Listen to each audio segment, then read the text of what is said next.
The burrito costs $12. By the time it reaches your door, you've paid $27. That's not a typo, and it's not a splurge. It's a Tuesday.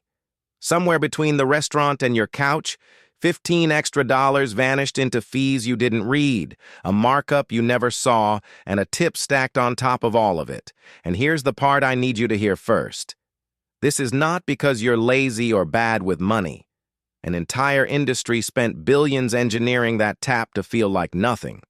Today we do the autopsy, line by line, fee by fee, on the most polite tax you will ever pay. Here's the plan. 6 line items on today's receipt.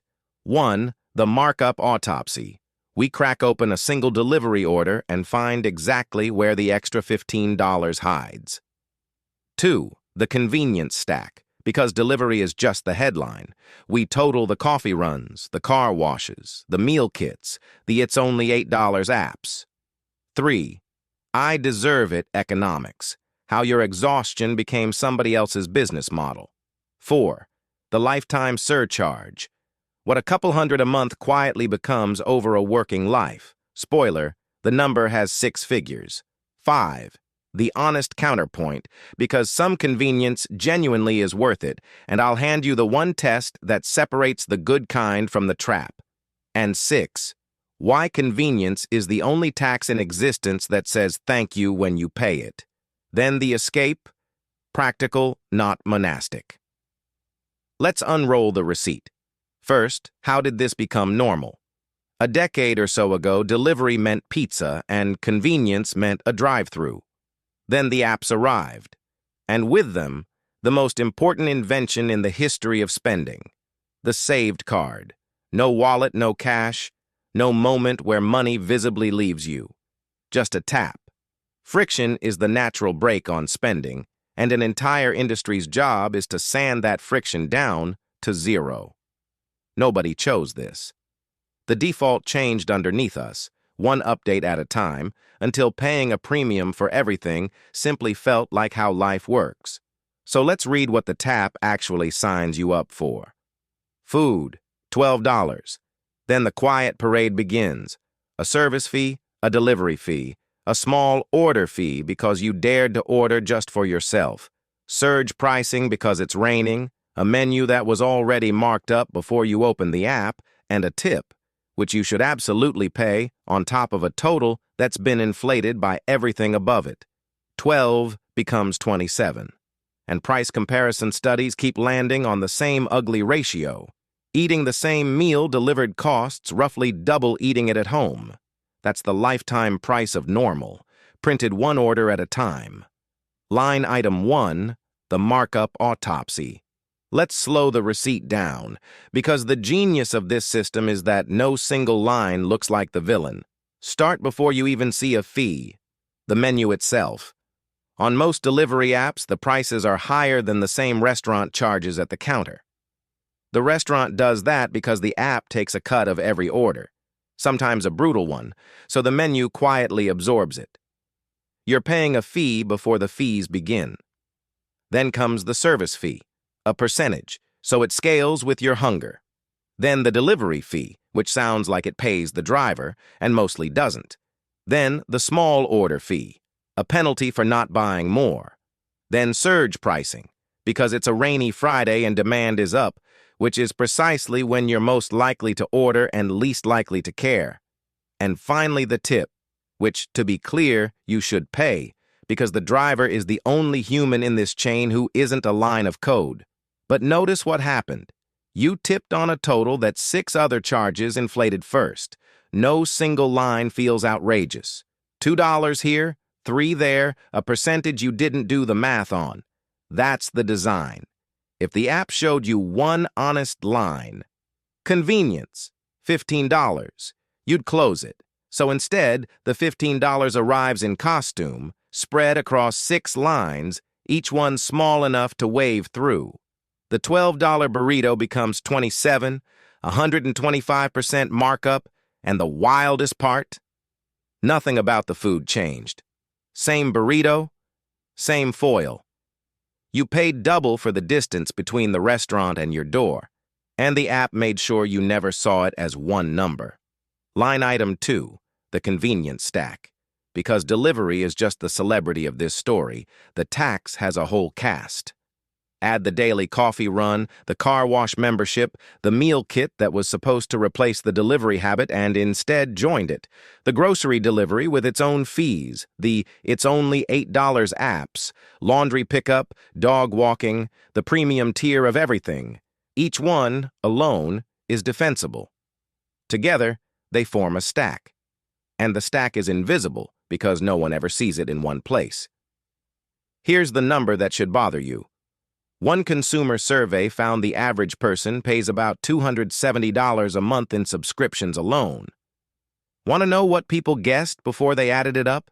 85. The real number was more than triple the guess. That gap, the difference between what you think you spend on convenience and what you actually spend, is where this entire episode lives. And it's not a memory failure, it's a design feature. Every one of these charges was built to be forgettable. Auto pay, no receipt in your hand, a charge that hits while you sleep. Try this tonight. Open your bank statement and highlight every line that exists purely to save you time or effort. Delivery, coffee you could have made, the car wash plan, the convenience store premium, the subscriptions you forgot. Most people can't name half of their own stack before they look. And most people, looking for the first time, find a number somewhere in the hundreds. Per month. Not a splurge. A standing monthly invoice for friction removal never shown to you in one place. So let's show it. Line item 3, I deserve it, economics. Now we get to the uncomfortable part. Why you tap. And I want to be surgical here, because this is where every other finance video starts wagging its finger, and that's exactly wrong. You don't order delivery at your best. Nobody does. You order it at 6:45 on a Tuesday, after a day that took everything, staring into a fridge that has ingredients but no meals. And in that exact moment, your phone offers you a deal. Give me $27, and this one problem disappears. Of course you take it. I'd take it. The phrase in your head, I deserve this, is true. You do deserve rest. Here's the trick. The app didn't create that feeling. It just learned to bill it. Your worst moment is the business model. These platforms don't profit from your Sunday morning, well-rested, meal-planned self. That version of you is a terrible customer. They profit from depleted you, and everything about the product is tuned for that person. One tap, card already saved, address already loaded, your last order one thumb press away, a push notification that somehow knows when you're leaving work hungry. Exhaustion is a market, enormous, renewable, harvested every weekday evening. So no, this isn't a willpower problem, and I won't call it one. You're not weak, you're outnumbered. It's you, tired at 7 p.m. against 1,000 engineers who studied that exact moment for a living. But here's what you're allowed to notice. I deserve it, and this is worth it, are different sentences. You deserve rest, food, ease. Whether this particular $27 is how you get it, that's a separate question. And the system is built to make sure you never ask it. Line item 4. The lifetime surcharge. Time to zoom out from the Tuesday to the lifetime, because this is where a rounding error becomes a fortune. Say your convenience stack runs $200 a month, and after last line item's exercise, you know that's conservative for a lot of people. $200 a month is $2,400 a year. Over a 40-year working life, that's $96,000. Just gone, order by order, painful, but that's not even the real number. The real number is what that money would have done if it had a job. Put roughly $200 a month into a boring index fund, earning its historical average, around 7% a year, and no, that's not guaranteed. Nothing is. And over 35 to 40 years, it compounds to roughly $350,000 to $500,000. Say it plainly. The convenience stack left running quietly cost the average person a house. Not the food, the habit. And here's the line I want tattooed on this whole series. Nobody makes one $400,000 mistake. If an app asked you up front, would you like to trade 400 grand of future you for tap button dinners? You'd delete it today. Instead, the price arrives as $27 on a Tuesday, then again Thursday, then a car wash, a coffee, an $8 app. Each too small to fight, none of them ever presented as the sum they become. That's the trap. Big numbers get scrutiny, small numbers get auto pay. The surcharge doesn't feel like a fortune, precisely because it never shows up as one. But compounding doesn't care how the money left. It only counts what never arrived. $27 is a dinner. $200 a month forever is a down payment, a retirement gap, an entire alternate version of you paid out in exact change. Line item 5, and this one's in the other column, because I'd be lying to you if I pretended all convenience is a scam. It isn't. Some convenience is the best money you will ever spend. If skipping the grocery run buys you an hour with your kid, that's not a leak. That's the whole point of money. If a delivery on a brutal week keeps you sane, or a meal kit is genuinely the difference between eating decently and not, pay it and don't look back. Money exists to be traded for time. That trade can be a bargain, and buying back hours is a legitimate, sometimes brilliant move. So here's the test.